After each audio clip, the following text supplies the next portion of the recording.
तो हमारे YouTube channel education की शिक्षकों में स्वागत है। वीडियो के बारे में बात करने से पहले हमारे चैनल को सब्सक्राइब कर दीजिए, बेल आइकन पर क्लिक कर दीजिए ताकि हमारी लेटेस्ट अपडेट आप लोगों को पहुंच सके। हम बात करेंगे जो अभी भारत और चीन के बीच जो आपसी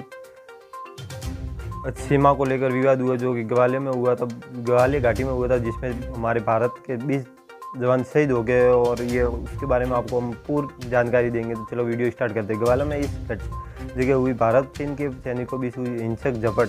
भारत और चीन के सैनिकों के बीच ग्वालियर घाटी के पास हिंसक झपट हुई, जो इस घटना में भारतीय सेना के 20 जवान शहीद हो गए। भारत और चीन सीमा पर मई के महीने से जारी तनाव अब बढ़ गया है। सोमवार की रात को भारत और चीन सैनिकों के बीच ग्वालियर घाटी के पास हिंसक झपट हुई।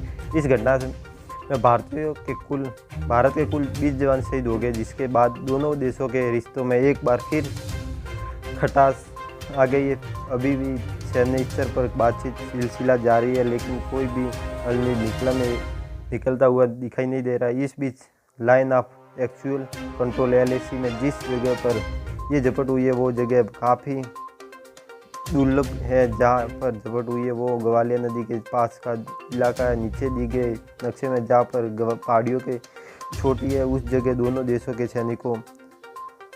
सैनिक आमने सामने आए थे। चीन सैनिकों ने चोटी के 200 मीटर के पास अपना कैंप लगाया हुआ था और वापस जाने को तैयार नहीं थे। ग्वालियर नदी के पास भिड़े थे भारतीय चीनी और सैनिक।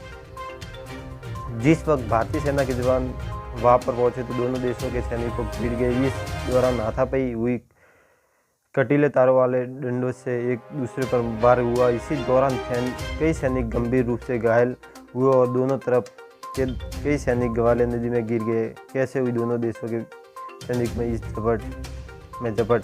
Line of actual control LAC पर तनाव के बीच में तय हुआ था कि 15 जून को सरहद पर चीन सेना का जमावट कम होगा। चीन की सेना ग्वालियर क्षेत्र में अपने इलाकों में वापस लौटेगी। कर्नल संतोष बाबू के नेतृत्व में भारतीय सेना का दल चीनी पक्ष के साथ बातचीत के लिए गया। चर्चा के दौरान चीनी सेना पीछे हटने के मूड में नहीं थी। तो किस जगह ग्वालियर घाटी? लगभग 3 घंटे तक दोनों पक्षों में झपट होती रही। इस हाथापाई में कमांडर ऑफिसर संतोष बाबू को गंभीर चोट आई। झपट शुरू होने के बाद भारतीय सैनिकों की दूसरी टीम और मौके पर पहुंची और फिर सेना ने चीन के इस धोखे पर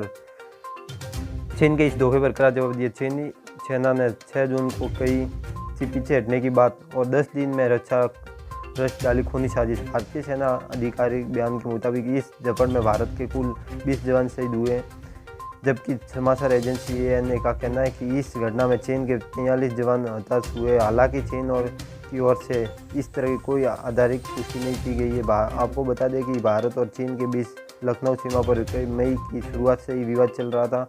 चीन सेना ने LAC को पार हजारों सैनिकों की तैनात कर ली। इसके अलावा कई हथियार और कैंप भी लगाए, जिसके बाद भारत ने भी जवानों की तैनाती बढ़ा दी। भारत की ओर से बॉर्डर के पास फोर्स की तैनाती की गई।